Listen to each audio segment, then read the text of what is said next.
أعوذ بالله من الشيطان الرجيم بسم الله الرحمن الرحيم رب اشرح لي صدري ويسر لي أمري واحلل عقدة من لساني يفقه قولي. السلام علیکم ورحمۃ اللہ وبرکاتہ. ہمارا قرآن کے حقوق پہچاننے کا سلسلہ جاری اور ساری ہے. آج ہم قرآن کا چھٹا حق دیکھیں گے کہ قرآن کا ہم پہ چھٹا حق کیا ہے. انشاءاللہ تعالی آپ لوگوں کو مزہ آ رہا ہوگا سننے میں، سمجھنے میں، اور مجھے امید ہے کہ ایک مسلمان ہونے کے ناطے آپ سب اس پہ عمل بھی کریں گے انشاءاللہ بإذن اللہ. تو قرآن کے چھٹے حق کو پہچان لیتے ہیں کہ قرآن ہم سے اب کیا مطالبہ کر رہا ہے. قرآن ہم سے مطالبہ کر رہا ہے کہ مجھے آگے بھی پہنچانا ہے. جو تم نے مجھے سیکھا، پڑھا، سمجھا، اب کیا ہے قرآن کو دوسروں تک کیسے پہنچایا جائے یا قرآن کو دوسروں تک پہنچایا جائے. اور ایک مسلمان اور امت محمد ہونے کے ناطے ہمارے اوپر یہ ذمہ داری عائد ہوتی ہے کہ ہم جب قرآن کو پڑھ چکے، سمجھ چکے، اس کے معنوں پہ غور و فکر کر چکے، تو اب ہماری بحیثیت مسلمان یہ ذمہ داری ہے کہ اس کو ہم آگے بھی پہنچائیں. اس علم کو ہم نے اپنے سینے تک محفوظ نہیں کرنا یا اپنی ذات تک محفوظ نہیں کرنا، بلکہ اس قرآن کو، اللہ سبحانہ و تعالیٰ کی اس کتاب کو، اس فرمان کو آگے بھی ہمیں شیئر کرنا ہے، آگے بھی پہنچانا ہے.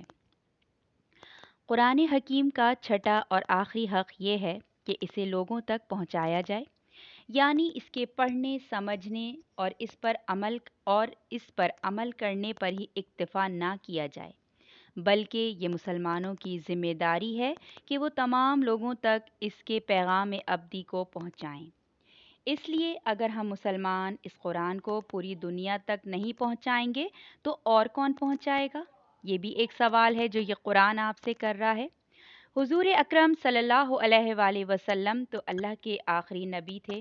اب قیامت تک کوئی اور نبی نہیں آئے گا، اور ایک مسلمان کا یہ مضبوط عقیدہ ہونا چاہیے. لہٰذا جن لوگوں تک اللہ سبحانہ و تعالیٰ کا پیغام ابھی تک نہیں پہنچا، ان تک اس پیغام کو پہنچانے کی ذمہ داری اب حضور اکرم صلی اللہ علیہ وآلہ وسلم کی امت پر ہے. میں اور آپ الحمدللہ امت محمد ہیں. حضور اکرم صلی اللہ علیہ وآلہ وسلم نے مسلسل 23 سال اس قرآن کی دعوت اور تبلیغ کا فریضہ سر انجام دیا. اور یاد رکھیے کہ یہ کوئی آسان کام نہ تھا، یہ بہت پرمشقت اور محنت طلب کام تھا. اس راہ میں آپ کو ہر قسم کی صعوبتیں اور تکلیفیں برداشت کرنی پڑیں، لیکن آپ صلی اللہ علیہ وآلہ وسلم نے ہر مصیبت کو پورے صبر اور تحمل سے برداشت کیا اور اپنے مشن کو جاری اور ساری رکھا، یہاں تک کہ 23 سال کی بھرپور جدوجہد کے نتیجے میں آپ صلی اللہ علیہ وآلہ وسلم نے عرب کے پورے خطے میں نہ صرف یہ کہ اللہ کے پیغام اور اس کے آخری ہدایت نامے کو بھرپور انداز میں پہنچا دیا، بلکہ اس ہدایت کی بنیاد پر ایک نظام حکومت قائم کر کے یہ ثابت کر دیا کہ اللہ سبحانہ و تعالیٰ کا بتایا ہوا راستہ ہی صحیح ترین راستہ ہے اور اللہ کا دین دنیا کے تمام نظاموں سے بہتر ہے. پھر اپنے آخری خطبہ حج کے موقع پر آپ صلی اللہ علیہ وآلہ وسلم نے تمام صحابہ کرام رضی اللہ تعالیٰ عنہ سے یہ گواہی لی کہ کیا میں نے اللہ کا دین اور اس کا پیغام تم تک پہنچا دیا؟ اور جب تمام صحابہ رضی اللہ تعالیٰ عنہ نے بلند آواز سے یہ کہا کہ ہم گواہی دیتے ہیں کہ آپ نے تبلیغ کا حق ادا کر دیا، تب آپ صلی اللہ علیہ وآلہ وسلم نے فرمایا، اب جو لوگ یہاں موجود ہیں ان کی ذمہ داری ہے کہ وہ اللہ کے دین اور اس کے پیغام کو ان لوگوں تک پہنچائیں جو یہاں موجود نہیں ہیں.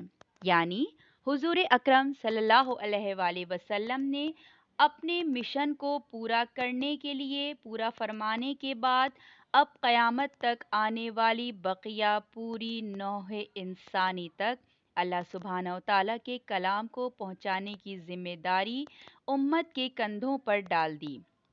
گویا وقت فرصت ہے کہاں، کام ابھی باقی ہے، نور توحید کا اتمام ابھی باقی ہے۔ مسلمانوں کی اسی ذمہ داری کو حضور اکرم صلی اللہ علیہ وآلہ وسلم نے ایک اور انداز سے واضح فرمایا ہے۔ آپ صلی اللہ علیہ وآلہ وسلم کا ارشاد ہے، بلغوا عنی ولو آیہ، پہنچاؤ میری طرف سے خواہ ایک آیت ہی۔ یعنی اگر کسی شخص نے ابھی صرف ایک ہی آیت سیکھی ہے تو اسے چاہیے کہ وہ اسی ایک آیت کو دوسروں تک پہنچائے اور اس طرح تبلیغ قرآن کے نبوی مشن میں اپنا حصہ ادا کرے۔ معلوم ہوا کہ قرآن کی تبلیغ کرنا ہر مسلمان کے ذمے ہے۔ جس نے جتنا قرآن پڑھا اور سیکھا ہو وہ اس کی تبلیغ ضرور کرے اور جتنا جتنا سیکھتا جائے اتنا ہی دوسروں تک پہنچاتا جائے۔ دیکھیے کسی کے ذہن میں یہ خیال نہ آئے کہ قرآن کا پڑھنا اور پڑھانا کوئی ہلکے درجے کا کام ہے۔ حضور اکرم صلی اللہ علیہ وآلہ وسلم کا یہ فرمان تو بہت مشہور ہے کہ خیرکم من تعلم القرآن وعلمہ، یعنی تم میں بہترین شخص وہ ہے جو قرآن سیکھے اور دوسروں کو سکھائے۔ ہم میں سے ہر ایک کی خواہش ہوتی ہے کہ وہ اپنے لیے بہترین کیریئر کا انتخاب کرے۔ کوئی ڈاکٹر بننا چاہتا ہے تو کوئی انجینئر بننے کے لیے محنت کرتا ہے تاکہ دنیا میں عزت سے زندگی بسر کر سکے۔ لیکن آپ غور کریں کہ ہمارے نبی پاک صلی اللہ علیہ وآلہ وسلم نے ہمارے لیے جس بہترین کیریئر کا انتخاب کیا ہے وہ نہ صرف دنیا میں عزت اور وقار کا باعث ہے بلکہ آخرت کی کامیابی کا بھی ضامن ہے۔ تو ہم میں سے کون ہے جو اس کیریئر کو اپناتے ہوئے قرآن کے پڑھنے پڑھانے کو ہی اپنا اوڑھنا بچھونا بنا لے؟ اللہ سبحانہ و تعالیٰ سے دعا ہے کہ وہ ہم سب کو قرآن مجید کے حقوق ادا کرنے کی توفیق عطا فرمائیں، آمین یا رب العالمین۔ تو میرے پیارے مسلمان بہنوں بیٹیوں آپ سب سے میری گزارش ہے کہ اگر آپ قرآن سیکھ رہے ہیں، قرآن پڑھ رہے ہیں، قرآن سمجھ رہے ہیں تو یہ آپ کا امت محمد ہونے کے ناطے یہ آپ کا فرض بن جاتا ہے کہ جو کچھ آپ نے سیکھا اسے آپ آگے پہنچائیں تاکہ دوسرے لوگ بھی قرآن کی برکتوں سے رحمتوں سے فیضیاب ہو سکیں۔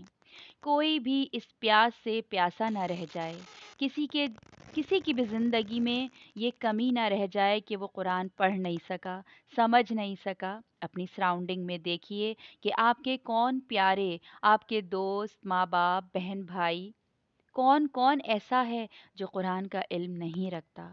اور اگر آپ کے پاس یہ علم آ گیا ہے تو یہ اب آپ کی ذمہ داری ہے کہ اس علم کو آپ آگے بڑھائیے۔ جس سمندر میں آپ خود ڈوبے ہوئے ہیں اس سمندر میں دوسروں کو بھی ڈبوئیے، کیونکہ قرآن کا علم ایک گہرا سمندر ہے، بہت خوبصورت سمندر ہے۔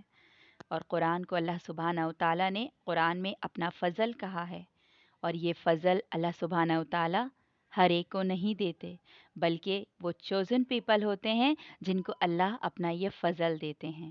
تو پلیز میری آپ سے امت محمد ہونے کے ناطے یہ ذمہ داری ہے کہ پہلے خود قرآن کو بہت اچھے طریقے سے سیکھیے، اس کو حفظ کیجئے، اس کو پڑھنا سیکھیے، اس کی آیتوں پہ غور و فکر کیجئے، اس میں سے اپنے لیے اچھے اچھے لیسن نکالیے، اچھی اچھی ہدایت کے پہلو نکالیے، عمل کے پہلو نکالیے، اپنی زندگی میں قرآن کی آیتوں کو شامل کریے، اسے اپنے لیے وعید نہیں بلکہ اپنے اللہ کا حکم سمجھیے، تو یہ زندگی بھی خوبصورت ہے اور آخرت تو ہے ہی پھر خوبصورت۔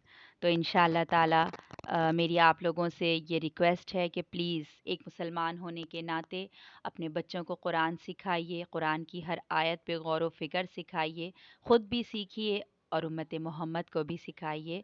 وہ لوگ جو اس علم سے محروم ہیں، آپ کا یہ فرض ہے کہ ان تک قرآن کا علم پہنچائیے۔ تو قرآن کے حقوق ہمارے یہاں کمپلیٹ ہوتے ہیں۔